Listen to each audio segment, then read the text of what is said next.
जय माता दी। आप सभी का दिन शुभ हो। आप गुप्त नवरात्रि का तीसरा दिन है और आज की इस वीडियो में आप महाविद्या और माँ त्रिपुर सुंदरी की कथा गुप्त नवरात्रि के तीसरे दिन सुनी जाने वाली सभी कथाओं का श्रवण करेंगे। कथाओं को ध्यान पूर्वक पूरा अवश्य सुनिएगा। गुप्त नवरात्रि के तीसरे दिन माँ षोडशी अथवा माँ त्रिपुरा सुंदरी की कथा और पूजा करता है तो उसके जीवन की सभी समस्याएं दूर हो जाती हैं। ऐसे भक्त को सुख और समृद्धि की प्राप्ति होती है। शास्त्रों में माँ त्रिपुर सुंदरी को महाविद्या की तीसरी विद्या कहा गया है। ऐसा माना जाता है कि त्रिपुर सुंदरी तीनों लोकों में सबसे सुंदर। माँ त्रिपुर सुंदरी को षोडशी, ललिता और राजश्री भी कहा जाता है। शास्त्रों में त्रिपुर सुंदरी को माँ पार्वती का प्रतिनिधित्व करने वाली देवी बताया गया है। इसलिए माँ त्रिपुर सुंदरी को कांत्रिक पार्वती भी कहा जाता है। माँ त्रिपुर सुंदरी 16 वर्ष की कन्या के रूप में दिखाई देती हैं। शास्त्रों में वर्णन मिलता है कि माँ त्रिपुर सुंदरी अर्थात माँ षोडशी का रंग सुनहरे लाल रंग का। माँ दुर्गा के समस्त रूपों में से एक रूप जगत प्रसिद्ध देवी त्रिपुर सुंदरी का है। माँ त्रिपुर सुंदरी तीनों लोकों में सबसे सुंदर, सभी कर्मों का बहुत ही जल्दी फल प्रदान करने वाली देवी होती है। माँ त्रिपुर सुंदरी 16 कलाओं से युक्त 16 वर्ष की कन्या की तरह हजारों सूर्य का तेज अपने अंदर समाहित किए हुए। माँ की पूजा करने से सभी मनुष्यों को सभी प्रकार के ऐश्वर्य और भोग की प्राप्ति के साथ साथ मृत्यु के पश्चात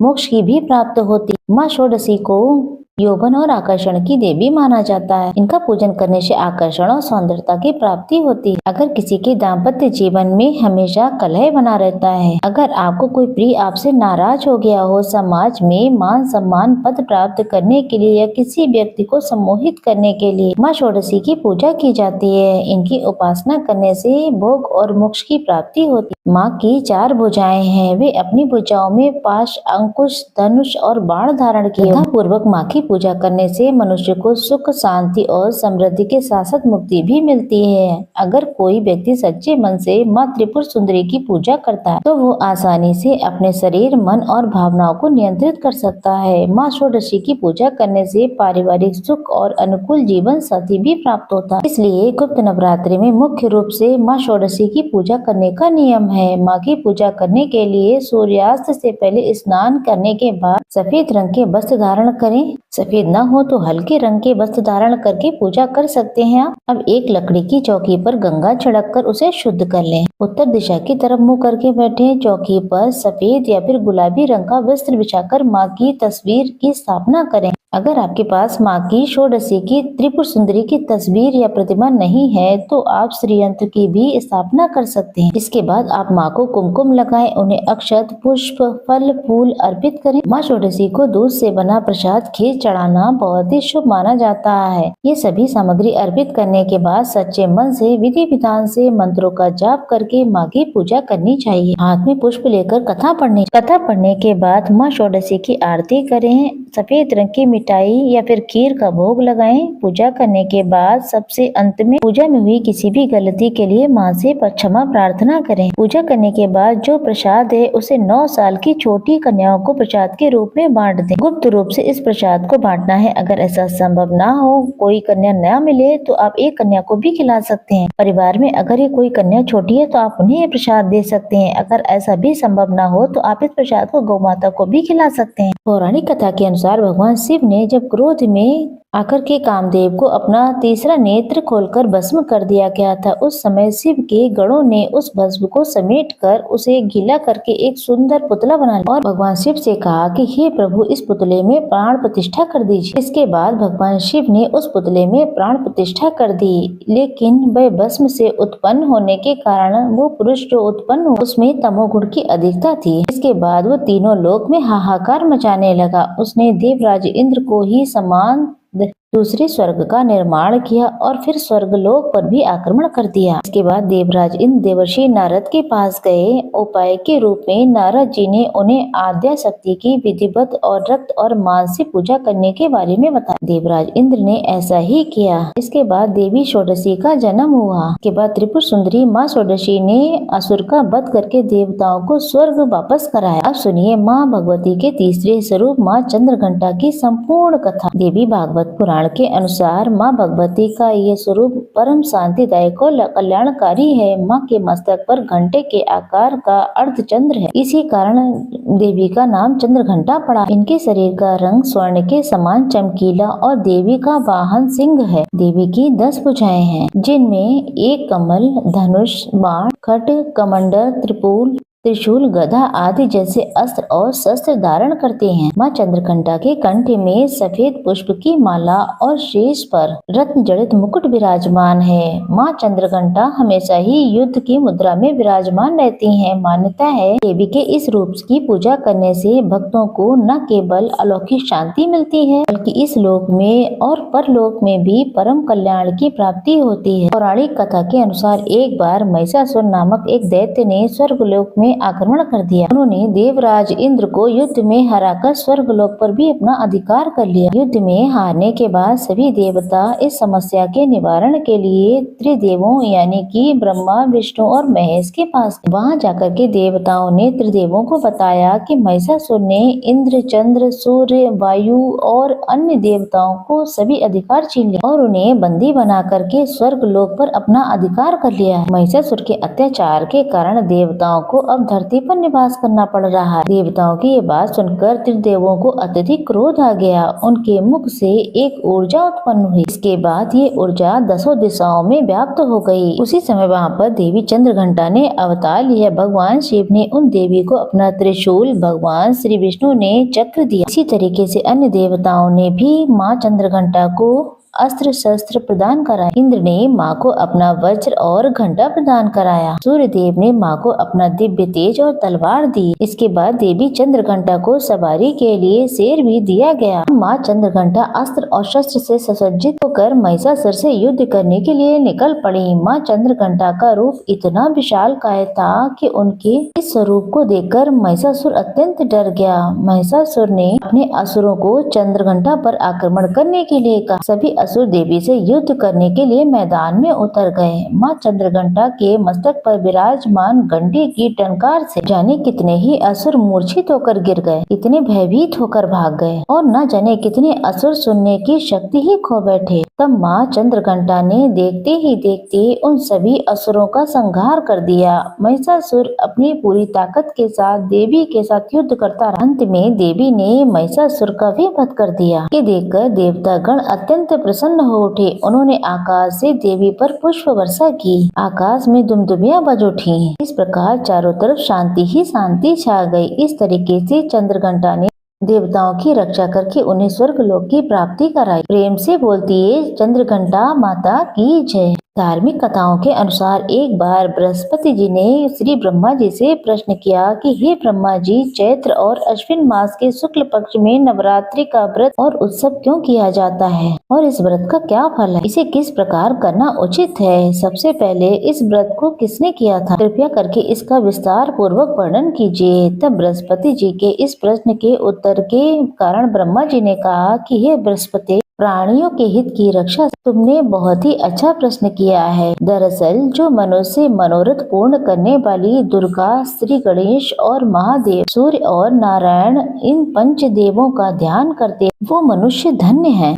वो नवरात्र व्रत संपूर्ण कामनाओं को पूर्ण करने वाला है। इसको करने से पुत्र की कामना रखने वाले को पुत्र, धन की इच्छा वाले को धन और विद्या की इच्छा रखने वाले को विद्या मिलती है और सुख की इच्छा रखने वालों को सुख की प्राप्ति होती है। इस व्रत को करने से रोगी मनुष्य का रोग दूर हो जाता है, मनुष्य की संपूर्ण विपत्तियां दूर हो जाती हैं और घर में सुख समृद्धि की वृद्धि होती है। महाजन को पुत्र मिलता है, समस्त पापों से छुटकारा मिल जाता है और मन का मनोरथ भी सिद्ध हो जाता है। श्री ब्रह्मा जी के अनुसार जो भी इस व्रत को नहीं करता है वह अनेक दुखों को भोगता है और कष्ट और रोग से पीड़ित होकर अंगहीनता को प्राप्त होता है। उसको संतान नहीं होती और वह धन धान्य से रहित होकर भूख और प्यास से व्याकुल होकर भटकता फिरता है और संज्ञाहीन हो जाता है। जो सधवा स्त्री इस व्रत को नहीं करती है वह पति सुख से वंचित होकर नाना दुखों को भोगती है। अगर व्रत करने वाला मनुष्य सारे दिन का उपवास न कर सके तो एक समय भोजन करे, 10 दिन बंधु बांधवों सहित नवरात्र व्रत की कथा का श्रवण करे। ब्रह्मा जी कहते हैं, हे बृहस्पति, पहले जिसने इस महाव्रत को किया है वह कथा मैं तुम्हें सुनाता हूँ। तुम इस कथा को सावधान होकर सुनो। इस प्रकार ब्रह्मा जी का ये वचन सुनकर बृहस्पति जी बोले, हे ब्रह्मा जी, ये ब्राह्मण मनुष्यों का कल्याण करने वाले इस व्रत के इतिहास को मेरे लिए कहो। मैं इस बात को सावधान होकर सुन रहा हूँ। आपकी शरण में आए हुए मुझ पर आप कृपा करो। तब ब्रह्मा जी बोले, प्राचीन काल में मनोहर नगर में पीठक नाम का एक अनाथ ब्राह्मण रहता था। वह भगवती देवी दुर्गा का अनन्य भक्त था। उसके संपूर्ण सद्गुणों से युक्त सुमति नाम की एक अत्यंत सुंदरी कन्या उत्पन्न हुई। वह कन्या सुमति अपने पिता के घर बचपन में अपनी सहेलियों के साथ खेलती हुई इस प्रकार बढ़ने लगी जैसे शुक्ल पक्ष में चंद्रमा की कलाएं बढ़ती हैं। उसका पिता प्रतिदिन माँ दुर्गा की पूजा करके होम किया करता था। वह उस समय नियम से वहाँ पर उपस्थित रहती थी। फिर एक दिन सुमति अपने सखियों के साथ खेल में लग गई। वह भगवती के पूजन में उपस्थित नहीं हो पाई। उसके पिता को अपनी पुत्री की ऐसी असावधानी देखकर बड़ा ही क्रोध आया और वह अपनी पुत्री से कहने लगे, अरे दुष्ट पुत्री, आज तूने भगवती का पूजन नहीं किया।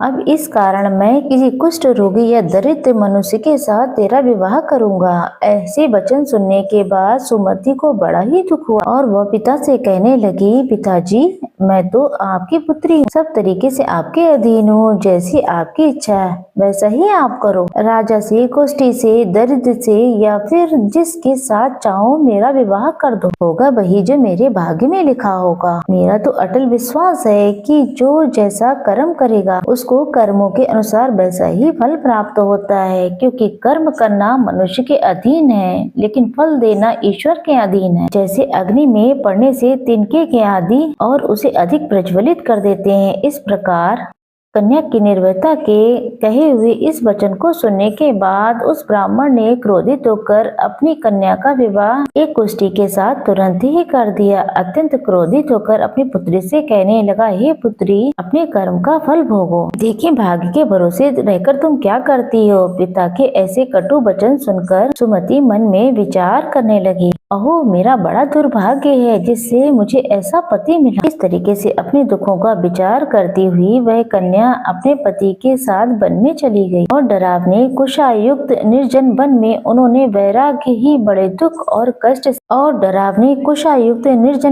वह रात बड़े ही दुख और कष्ट से बिताई। उस गरीब बालिका की ऐसी दशा देखकर भगवती ने पूर्व पुण्य के प्रभाव से प्रकट होकर सुमति से कहा, हे दीन ब्रह्माणी, मैं तुझसे बहुत प्रसन्न हूँ। तुम जो चाहो मुझसे वरदान मांग सकती हो। भगवती दुर्गा का ये वचन सुनकर ब्रह्माणी ने कहा कि आप कौन हैं? आप मुझसे कहो। ब्रह्माणी का यह वचन सुनकर देवी ने कहा कि मैं आदि शक्ति भगवती हूँ। मैं ही ब्रह्म विद्या और सरस्वती हूँ। प्रसन्न होने के बाद मैं प्राणियों के दुख को दूर कर उनको सुख प्रदान करती हूँ।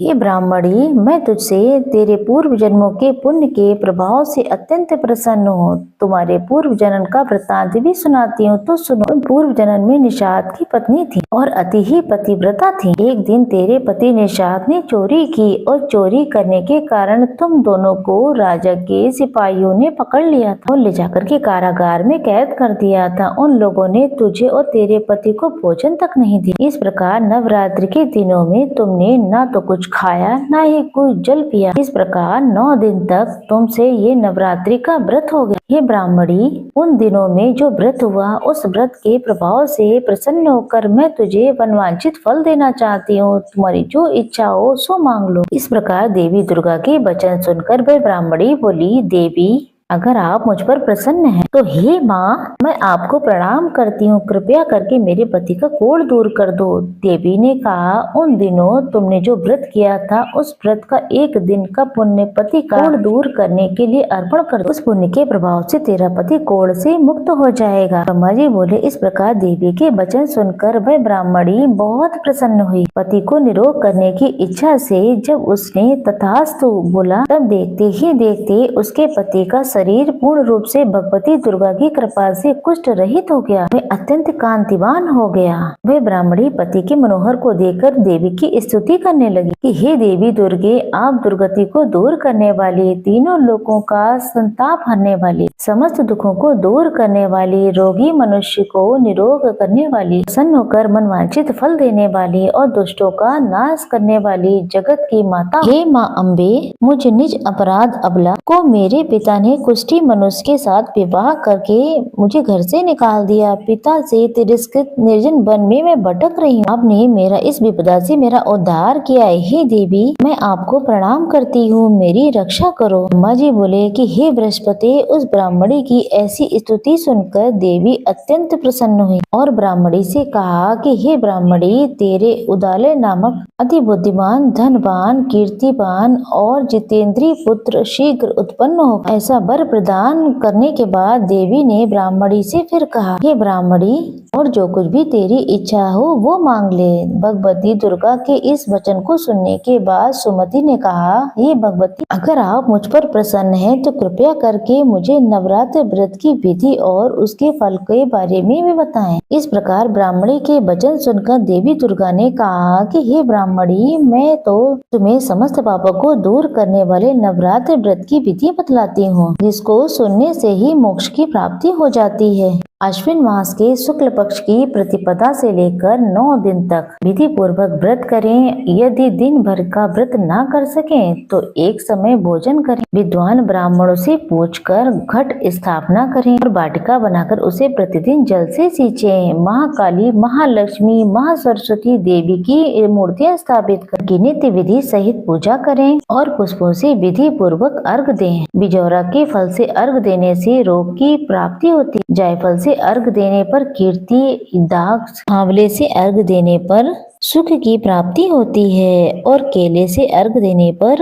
आभूषणों की प्राप्ति होती है। इस प्रकार पुष्पों और फलों से अर्घ देकर व्रत को समाप्त होने पर 90 दिन यथाविधि हवन करना चाहिए। खांड, घी, गेहूं, शहद, जौ, तिल, नारियल आदि कदम चीजों से हवन करें। गेहूं से होम करने से लक्ष्मी जी की प्राप्ति होती है। खीर और चंपा के पुष्पों से धन की प्राप्ति होती है। बेल पत्रों से तेज और सुख की प्राप्ति होती है। आंवले से कीर्ति की और केले से पुत्र की प्राप्ति होती है। कमल से राज सम्मान की। खांड, घी, नारियल, शहद, जौ और तिल ये फलों से होम करने से मनवांछित वस्तु की प्राप्ति होती है। व्रत करने वाला मनुष्य सदा इस विधि विधान से होम कर आचार्य को अत्यंत नम्रता से प्रणाम करे और यज्ञ की सिद्धि के लिए अपनी दक्षिणा भी दे। इस प्रकार बताई गई विधि के अनुसार जो व्यक्ति व्रत करता है उसकी सभी मनोकामनाएं पूर्ण हो जाती हैं। इसमें बिल्कुल भी संदेह नहीं है। इन 9 दिनों में जो कुछ भी दान आदि दिया जाता है उसका करोड़ों गुना फल मिलता है। इस नवरात्र में व्रत करने से